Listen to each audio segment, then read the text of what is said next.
clarity and depth. He beautifully bridges the timeless truths of Vedas with the realities of the modern world. His discourses are not merely lectures, they are journeys into the heart of Indian heritage, and he inspires people to discover the strength, beauty, and relevance of Dharma. As the founder of Tatmam Charitable Trust, he has transformed spiritual wisdom into selfless service by organizing community initiatives, spiritual gatherings, and dharmic events that strengthen faith and cultural values. His scholarship reflects wisdom. His words inspires devotion. His service embodies compassion, and his life stands as a beacon of dharma.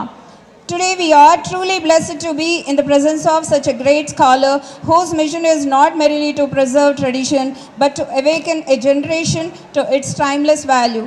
With immense respect and heartfelt gratitude, I request Brahmasri P.S. Bangarayu Sharma Garu to kindly grace the stage and bless us with his enlightening address. Thank you very much. Sruti Smruti Purananam Alayam Karunalayam Namami Bhagavatpada Shankaram Lokashankaram Yasya Prasadadhameva Vishnu.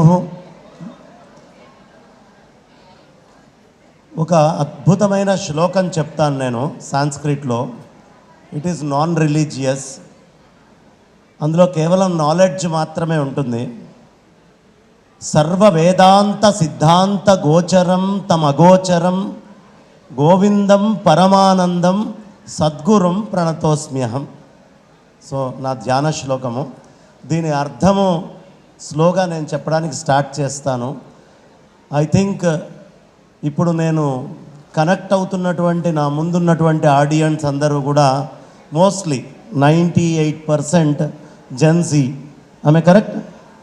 అందరు Gen Z అయినా? ఇందులో Gen Z వాళ్ళ చేతులు లేపండి, Gen Z వాళ్ళ చేతులు లేపండి. Wow, Gen Z కాని వాళ్ళు కూడా ఉన్నారు, 15 years 16 years వాళ్ళు.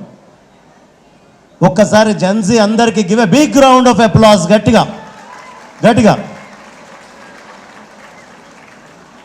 ఇదే నా చప్పట్లు కొట్టడం అంటే. చప్పట్లు ఎందుకు కొడతారో తెలుసా? పక్కన ఎవరైనా నిద్రపోతే లేస్తారు. గట్టిగా big round of applause to Gen Z.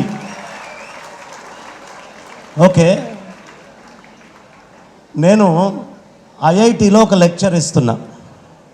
Before 4 years or so Chennai ఐఐటిలో నేను లెక్చర్ ఇచ్చేటప్పుడు ఆ రోజే ఒక ఆర్టికల్ చూశాను. ఆ ఆర్టికల్ ఏంటి అంటే, మగవాళ్ళు ఒక రోజులో 500 మాటలు మాట్లాడితే ఆడవాళ్ళు సేమ్ డే 1000 మాటలు మాట్లాడతారు అని అందులో రాస్తుంది. గట్టిగా చప్పట్లు ఒకసారి. రైటా రాంగా? రైటా? So nice. సరే, నేను లేపి అడుగుతూ ఉన్నాను అనమాట గర్ల్స్ అండ్ బాయ్స్ని, ఎందుకు ఇలా జరుగుతుంది? మగవాళ్ళు 500 మాట్లాడటం ఏంటి, ఆడవాళ్ళు 1000 మాట్లాడటం ఏంటి అని. ఆ క్వశ్చన్ నేను అక్కడ అడిగిన తర్వాత ఒక అమ్మాయి నాకు ఆన్సర్ చేసింది. మళ్ళీ లైఫ్లో ఈ క్వశ్చన్ ఇంకెవరిని లేపి జీవితంలో అడగకూడదు అని డిసైడ్ అయ్యేంత బ్రహ్మాండంగా చెప్పింది. డూ యు నో ఏం ఆన్సర్ చేసి ఉండొచ్చు ఎవరైనా? Can anyone assess what answer I should have heard from her which made me shut? ఆ అమ్మాయి చెప్పింది లేచి, సార్ ఏం చేయమంటారు సార్, మగవాళ్ళకి ఏదైనా 2 సార్లు చెప్తే తప్ప అర్థం కాదు అంది. That's why we need to speak so much. So ప్రతి క్వశ్చను మన ముందు అన్ఎక్స్పెక్టెడ్గా వస్తూనే ఉంటుంది. ఆ వచ్చినటువంటి క్వశ్చన్కి అప్రోప్రియేట్ ఆన్సర్ ఎదుటివాడు మళ్ళీ తిరిగి మాట్లాడలేకుండా సమాధానము చెప్పడము అనేటటువంటి వర్డ్ ఫ్రేమింగ్, సెంటెన్స్ ఫ్రేమింగ్ అనేది మనం ఎప్పుడూ నేర్చుకోవాలి. ఇందాకే నేను చెప్తూ ఒక శ్లోకం చెప్పాను. మనమందరం అనుకుంటాం జెన్జీ అనగానే మీరందరూ హ్యాపీగా, కొంతమంది పెద్దగా విజిల్ చేసినట్టుగా అరిచారు, చేతులు లేపారు. అవునా కదా? జెన్జీ అయినా మీరందరూ? You are sure? యా. అయితే మీరు జెన్జీ అవ్వడంలో మీ కృషి ఏమి ఉంది? What is the hard work that you have done to claim yourself as Gen Z? మీ కృషి ఏమైనా ఉందా? జెన్జీ అని మీరు చెప్పుకోవడానికి ఉందా? నో. మీ ఎల్డర్స్ టెక్నాలజీని మీకు జెన్జీ అంటే మాలాగా మీరు కష్టపడద్దు. మేము చదువుకునేటప్పుడు మాకు ఏవైనా బుక్స్ కావాలంటే ఆ లైబ్రరీకి వెళ్ళి ఇక్కడికి వెళ్ళి అన్ని చోట్లకి వెళ్ళి మేము చాలా కష్టపడ్డాము. But we don't want our next generation to suffer. ఒక సామాన్యమైనటువంటి పల్లెటూరులో ఉన్న రైతైనా, అత్యున్నతమైనటువంటి కాలేజ్ యూనివర్సిటీలో చదివే పెద్దవాడికైనా చేతిలో ఒక్క ఫోన్ ఉంటే ఆర్టిఫిషియల్ ఇంటెలిజెన్స్ తీసి వాడుకొని సేమ్ అమౌంట్ ఆఫ్ నాలెడ్జ్ని పొందగలిగేటటువంటి స్థితి ఇవాళ ఆర్టిఫిషియల్ ఇంటెలిజెన్స్ మనందరికీ ఇస్తోంది. Right are wrong? ఇందులో ఏఐ వాడేవాళ్ళు చేయలేపండి. ఏఐ వాడేవాళ్ళు, ఏఐ వాడని వాళ్ళు కూడా ఉన్నారు ఇక్కడ. So nice. Actually they are very great people. AI వాడని వాళ్ళు కూడా ఉన్నారా? ఓకే. ఇందులో న్యాచురల్ ఇంటెలిజెన్స్ వాడేవాళ్ళు చేయలేపండి. ఆర్టిఫిషియల్ ఇంటెలిజెన్స్ పక్కన పెట్టండి, న్యాచురల్ ఇంటెలిజెన్స్ వాడేవాళ్ళు. న్యాచురల్ ఇంటెలిజెన్స్ అంటే తెలుసా? Can anyone guess or say what is natural intelligence? Okay, మనము అన్నం తిన్నాం. మనం తిన్న అన్నము మన మైండ్ అరిగిస్తోందా, మన మనస్సా, మన బుద్ధి ఏది అరిగిస్తోంది? Which is digesting our food? Can anyone say what is that it is digesting? How it is digesting? Can anyone say? మనం తిన్న అన్నము యాక్చువల్గా నా ప్రాబ్లం ఏంటంటే 10th క్లాస్ లోపల వాళ్ళని పిల్లలు అనుకో అని చెప్పచ్చు. ఇంటర్మీడియట్ అయిపోయిన తర్వాత కాస్త పెద్దవాళ్ళు వీళ్ళు అర్థం చేసుకుంటారని చెప్పచ్చు. ఫ్రెష్గా 10th అయిపోయి మేము ఇప్పుడు 10th కాదు అని ఇంటర్కి కూడా సంబంధం లేకుండా ఉన్న వాళ్ళకి చెప్పడం అన్నిటికంటే టఫ్. ఎందుకంటే వాళ్ళు రియాక్ట్ అవ్వరు ప్రతిదానికి, సీరియస్గా ఇలా చూస్తూ ఉంటారు. ఆమె కరెక్ట్? రియాక్ట్ అవుతారా కారా? ఇందాక 2-3 అమ్మాయిలు వాళ్ళు వచ్చి అలా సర్టిఫికేట్ తీసుకుంటుంటే చాలా పెద్దగా అరిచారు. అంటే they have given a good amount of influence on you people. So big round of applause. ఆ ఇన్ఫ్లుయెన్స్ ఎప్పుడు ఇస్తూ ఉండాలి. Big round of applause. Really so great of them. ఆ మార్క్స్ తెచ్చుకొని కాలేజ్ గౌరవము, ఇంటి గౌరవము అన్నీ నిలబెట్టినటువంటి ఆ కిడ్స్ లాంటి కిడ్స్ ప్రతి ఒక్కళ్ళు కావాలి. ప్రతి ఒక్కళ్ళు చాలా షార్ప్ నాలెడ్జ్ తోటి ఉండాలి. ఇప్పుడు నేను ఇక్కడ మాట్లాడుతున్నాను, మీరు వింటున్నారు. మీకు నాకు మధ్యలో ఎవరైనా ఉన్నారా? Can anyone say? ఓకే, ఫిజికల్గా చైర్మన్ సార్ శ్రీకాంత్ రెడ్డి గారు అండ్ శ్రీనివాస్ గారు అయితేనేంటి, శ్రావణి గారు అయితేనేంటి, అనురాధ గారు అయితేనేంటి, మా సుష్మ గారు అయితేనేంటి, ఇలా చాలామంది మీకు కనిపించకుండా మధ్యలో ఉండొచ్చు. కానీ నేను మాట్లాడుతున్నాను, మీరు వింటున్నారు. అంటే మీకు నాకు మధ్యలో ఎవరైనా ఉన్నారా? నో? You're sure? ఓకే.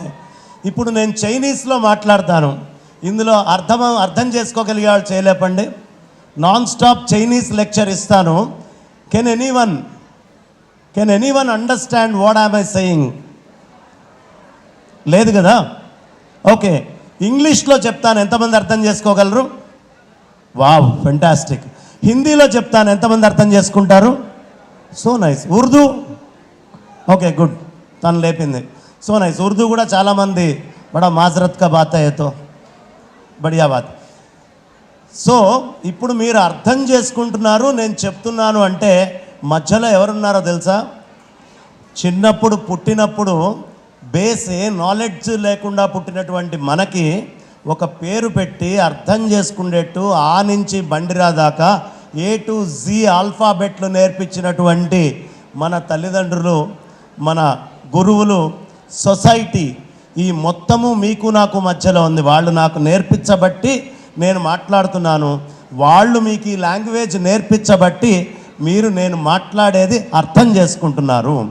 ఇదే ఇందాక ఫస్ట్ నేను చెప్పినటువంటి ధ్యాన శ్లోకం. సర్వ వేదాంత సిద్ధాంత గోచరం. మనకి వేదాంతాలు సిద్ధాంతాలు అన్నీ కనిపిస్తూ ఉంటాయి కంటి ముందు, ఫార్ములేస్ కనిపిస్తాయి. ఎంపీసీ స్టూడెంట్స్ని అడిగితే X+Y = Z అంటారు. ఆ ఎక్స్ని జీవితాంతం వెతుకుతూనే ఉంటారు. బైపీసీ స్టూడెంట్స్ని అడిగితే ఒక 40 పేర్లు లాటిన్లోవి తీసుకొచ్చి అనర్గళంగా చెప్పి ఈ ఫ్రాగ్ని డిసెక్షన్ ఎలా చేయాలి, దీన్ని ఏం డిసెక్షన్ చేయాలి, ఈ వానపామును ఎలా డిసెక్ట్ చేయాలి బ్రహ్మాండంగా చెప్తారు. పొరపాటున సిఈసి వాళ్ళని కనుక అంటుకున్నామంటే లయబిలిటీస్ ఏంటి, క్యాపిటల్ రెవెన్యూ ఏంటి అని వాళ్ళు మొదలు పెడతారు.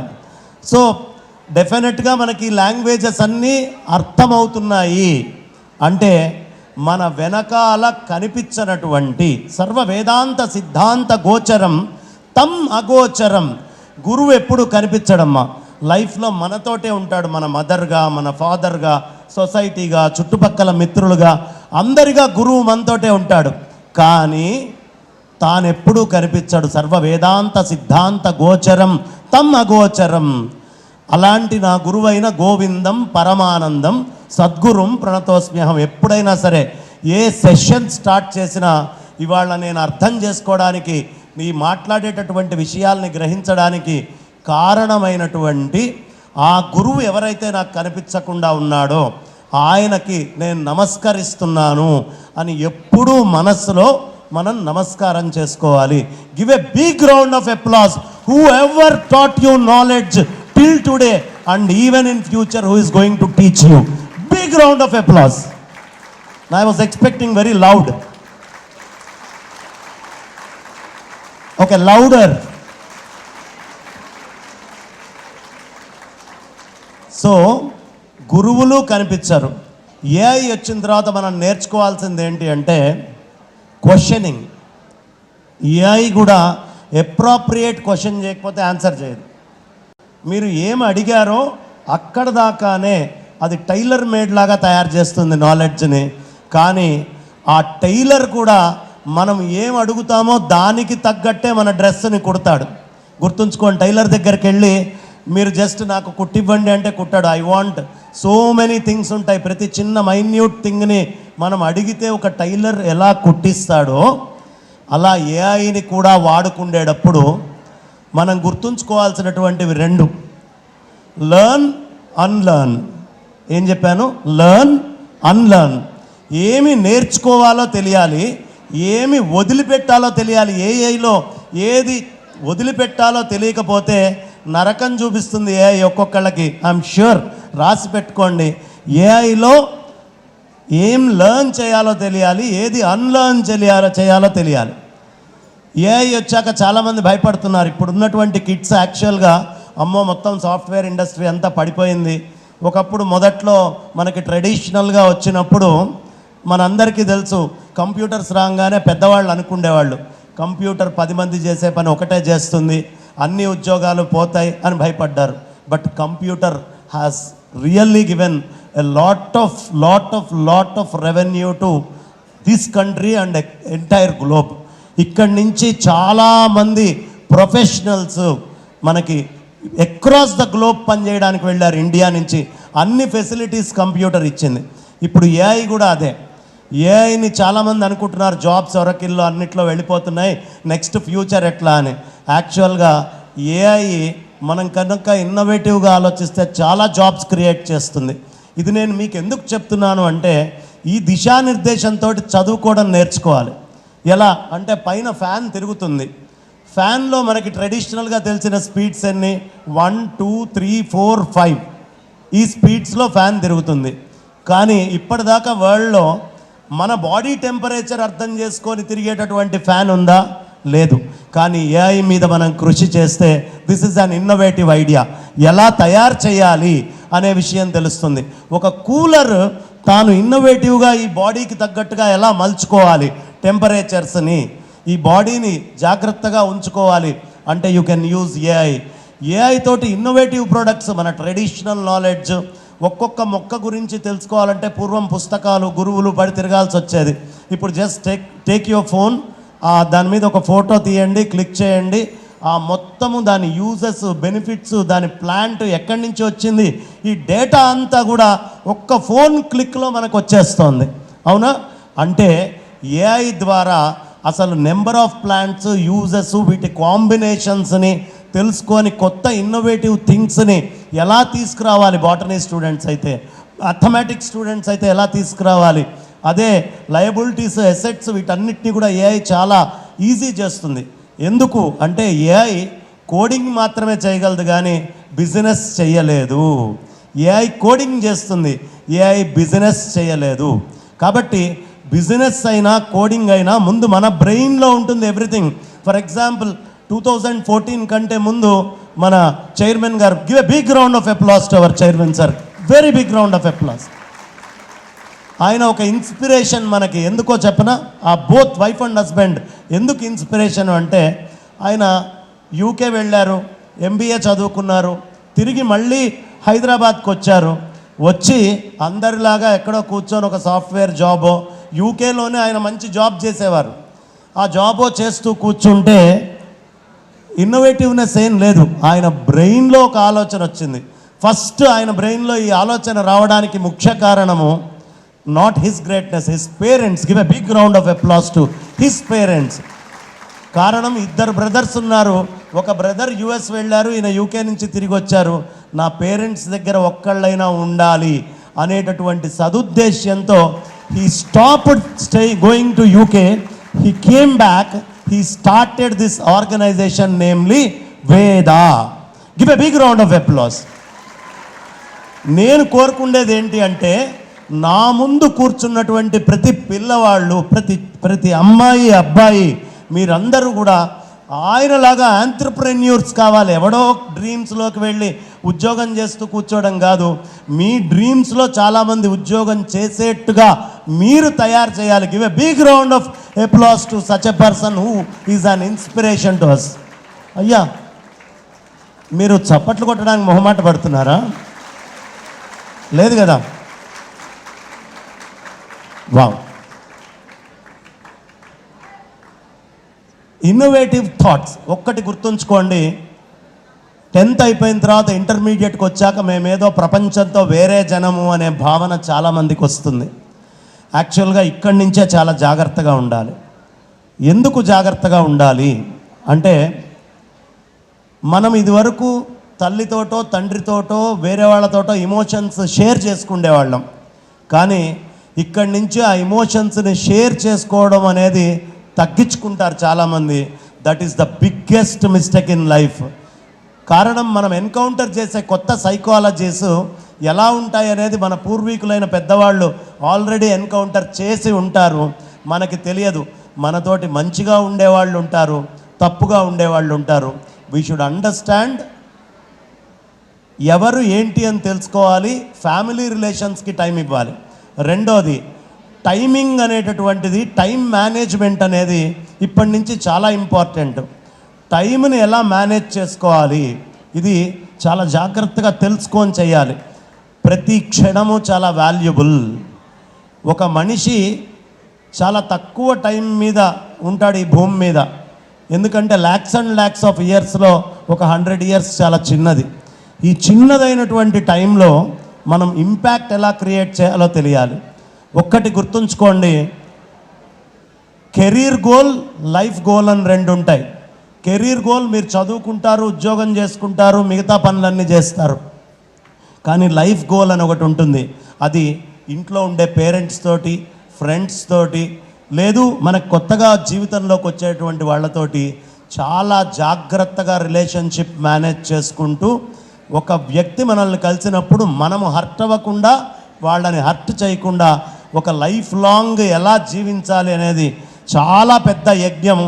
చాలా జాగ్రత్తగా ఈ పనిని నిర్వర్తించాలి. Share everything with your lecturers, share things with your parents, share things with your friends. కానీ ఒక లిమిట్ ఉంటుంది ఎంత. లాస్ట్ అండ్ ఫైనల్గా ఒక చిన్న కథ చెప్పి నేను ముగిస్తాను. ఎందుకంటే మాకు భాగవత సప్తాహము ఇలా అనేకము రోజు 9 hours 10 hours కూడా ఆగకుండా ఎవ్రీడే ఉపన్యాసాలు చెప్పే అలవాటు ఉంటుంది. మైక్ చేతికిస్తే మా టైం మాకు తెలియదు. డేలో నాన్ స్టాప్గా మేము మాట్లాడుకుంటూ వెళ్ళిపోతూనే ఉంటాం. ఎవ్రీడే 9 hours మాట్లాడే సందర్భాలు చాలా ఉంటాయి. సో అందుకని నేను నన్ను కట్ షార్ట్ చేసుకోవాలి. నాకు ఇచ్చినటువంటి 20 minutes టైం ఆల్రెడీ అయిపోయింది అనుకుంటున్నా. నాకు 20 minutes టైం ఏంటంటే ఏనుగు కుక్కపొడి పెట్టినట్టు, లేదా ఏమండి సూది రంధ్రంలోంచి ఆ ఒంటెని బయటికి లాగండి అంటే చాలా టఫ్ థింగ్ అది. ఫైనల్ ఒకటే ఒక చిన్న స్టోరీ ఇక్కడ ఉండేటువంటి మగపిల్లలకి ఆడపిల్లలకి మగపిల్లలకి ఇద్దరికి చెప్తున్నాను. ఒక చిన్న కథ, నార్మల్ జంతువులను పెడుతున్నా, మనుషుల్ని పెడితే చాలా ఫీల్ అవుతారు, జంతువులు అయితే హర్ట్ అవ్వవు, వాటికి మళ్ళీ ఇమోషన్స్ హర్ట్ అయినాయి, మా మనస్సు గాయపరిచారు, కేసులు ఏమి ఉండవు కాబట్టి ఐఎమ్ టేకింగ్ దెమ్. ఒక లేడీ అంటే ఎంతమందికి తెలుసమ్మా? జంతువుల్లో లేడీ. డియర్ ఎంతమందికి తెలుసు? డీర్ చాలామందికి తెలుసు కదా. ఓకే, ఒక లేడీ, డీర్ని లేడీ అంటారు. హిరణ్ కో లేడీ కేతే తెలుగు మేము, ఠీకే. ఒక లేడీ, ఒక గుర్రము, ఈ రెండు బాగా క్లోజ్ ఫ్రెండ్స్. ఈ రెండు అడవి లోపల ప్రశాంతంగా ఫ్రెండ్షిప్ చేస్తూ ఉండేవి. కానీ అడవిలో చాలా బుషెస్ ఉంటాయి, బాగా ఎక్కడ చూసినా దట్టంగా అడవి ఉంటుంది. జింక ఎగిరెగిరి దూకుతూ ఉంటుంది, ఎక్కడికి వెళ్ళాలన్నా ఫాస్ట్గా వెళ్ళగలుగుతుంది. జింక ఫాస్ట్గా ఉరకడం అలవాటు ఉన్న గుర్రము ఫాస్ట్గా లోపలికి వెళ్ళలేదు. సో వాళ్ళిద్దరూ చాలా క్లోజ్గా ఫ్రెండ్లీగా ఉంటూ ఒకరోజు ఈ జింక ఏం చేసింది, చూసావా నేను ఎంత ఫాస్ట్గా ఉరుకుతున్నానో అని గుర్రాన్ని ఎక్కిరిచ్చింది. ఇది మీ స్టోరీ ఏమ్మా, నేను చెప్తోంది ప్రతి ఒక్కళ్ళకి తెలియాల్సిన స్టోరీ. ఈ స్టోరీ మీకు లైఫ్ టైం మీ వెంట ఉండి ఉపయోగపడే స్టోరీ, గుర్తుంచుకోండి. ఆ గుర్రాన్ని ఎక్కిరిచ్చింది lady. Both are best friends. ఆ ఎక్కిరిచ్చడం ఒకరోజు ఏదో సరదాగా అంటే పర్వాలేదు, రిపీటెడ్గా అంటం మొదలుపెట్టింది. ఇక వాళ్ళిద్దరి మధ్యలో గొడవ పెరిగిపోయింది. ఏ స్థాయికి గొడవ పెరిగిందంటే ఆ జింక చచ్చిపోయినా పర్వాలేదు అని ఆలోచించింది గుర్రం. ఒక వేటగాడి దగ్గరికి వెళ్ళింది. ఆ వేటగాడితో అంది, అది నన్ను చాలా అవమానం చేస్తోంది, చాలా మంచిగా ఉండేవాళ్ళం, దానికోసం నేను అది చేశాను, ఇది చేశాను, ఇన్ని చేశాను, కానీ అది ఈ మధ్య నన్ను బాగా తీవ్రంగా అవమానిస్తుంది, కాబట్టి దాన్ని ఎలా అయినా సరే అవమానపరచాలి, చంపేసినా పర్వాలేదు, నాకు అంత కోపం వచ్చింది దాని మీద అని చెప్పి వేటగాడికి చెప్పింది. కానీ అది దుప్పుల్లో ఉంటే నేను చంపడం కష్టం కదా అంటే, ఏం అక్కర్లేదు, నువ్వు నా వీపు మీద కూర్చో, నాకు ఒక తాడు కట్టు, నువ్వు ఇటంటే ఇటు పక్కకు తిరుగుతాను, ఇటు సైడ్ తిప్పితే ఇటువైపుకి తిరుగుతాను, నువ్వు స్ట్రైట్గా వెళ్ళాలంటే జస్ట్ ఇలాను ముందరికి వెళ్ళిపోతాను అని చెప్పింది. దాందేముంది అని కూర్చున్నాడు వేటగాడు గుర్రం మీద, తాడు కట్టాడు. మొదటి రోజు వెళ్ళాడు, చంపలేకపోయాడు. కానీ రెండో రోజు కరెక్ట్గా అది ఎక్కడ ఉంటుందో వాటర్ సోర్సెస్ చూసుకొని అక్కడికి వెళ్ళి ఆగి వేటగాడికి జింకను అప్పచెప్పింది. ఆ జింకని వేటగాడు చంపేశాడు. చంపి గుర్రం మీద పెట్టుకొని హాయిగా ఇంటికి వచ్చి వాడి భార్యా పిల్లలతోటి కలిసి ఆ జింకని వండుకున్నాడు, వాడు తిన్నాడు. గుర్రం అంది వాడితోటి, గుర్రాన్ని పక్కన కట్టేశాడు. గుర్రం వాడితోటి అంది, నా పగ తీరింది, ఇంకా నన్ను వదిలేస్తే నేను వెళ్ళిపోతాను అని. అప్పుడు వేటగాడు అన్నాడు, నీ పగ అయితే తీరింది కానీ నాది నా కుటుంబాంది ఆకలి తీరలేదు కదా, నా ఆకలి అనేది ఎప్పుడు తీరిపోతుందో అప్పుడు నిన్ను వదిలేస్తాను. స్టోరీ సింపుల్, ఇంతే. ఏమర్థమైందమ్మా? ఇందులో ఏమన్నా ఎథిక్స్ అర్థమైనాయా మీకు? ఇంతే స్టోరీ. చక్కగా మనం కాలేజ్కి వస్తాం, ఒకళ్ళకొకళ్ళం ఎవ్వరం తెలియదు, వీఆర్ వెరీ ఫ్రెషర్స్, ఒకళ్ళకొకళ్ళు ఎవరికీ తెలియదు. మెల్లిగా ఫ్రెండ్షిప్ చేసుకుంటాం. ఈ ఫ్రెండ్షిప్లో మనస్సులోంచి కొన్ని ఇమోషన్స్ తీసుకొచ్చి ఇటు అటు బాండ్ చేసుకుంటాం. ఈ ఇమోషన్స్ బాండ్ అయ్యే కొద్దీ అవి గొడవల కింద మారుతాయి. ఎప్పుడైనా గుర్తుంచుకోండి, ఏ ఇమోషన్ అయినా కొంచెం అతిగా పెరిగితే అది చాలా ఫ్రస్ట్రేట్ చేసి గొడవలు తీసుకొని వస్తుంది. ఇలా గొడవల్లోకి వచ్చాక థర్డ్ పార్టీని తీసుకొచ్చి ఇన్వాల్వ్ చేస్తాం. మన ఇద్దరి మధ్యలోకి థర్డ్ పార్టీని తీసుకొచ్చి ఇన్వాల్వ్ చేస్తాం. థర్డ్ పార్టీ ఏం చేస్తుంది తెలుసా? It take advantage of both of you. ఇద్దరిని వాళ్ళకి ఎలా వాడుకోవాలి అని ఆలోచిస్తారు. డెఫినెట్గా ఇప్పుడు నేను చెప్పినటువంటి స్టోరీ మీ అందరి లైఫ్లో కూడా ఈ క్యారెక్టర్ కనిపిస్తుంది, గుర్తుంచుకోండి.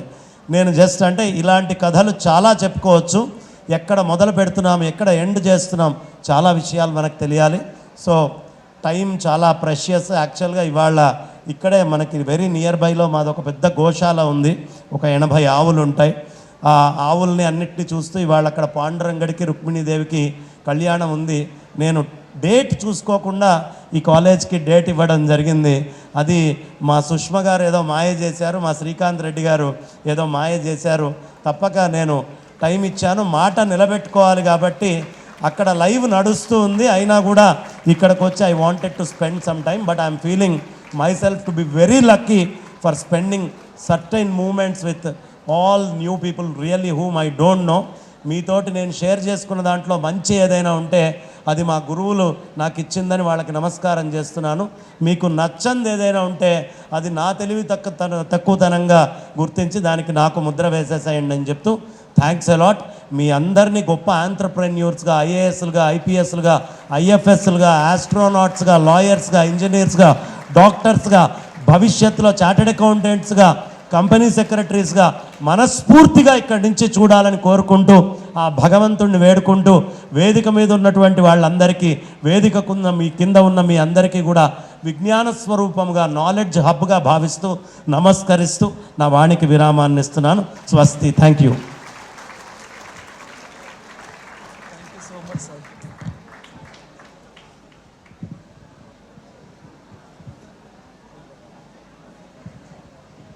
Thank you so much, sir, for your inspiring words.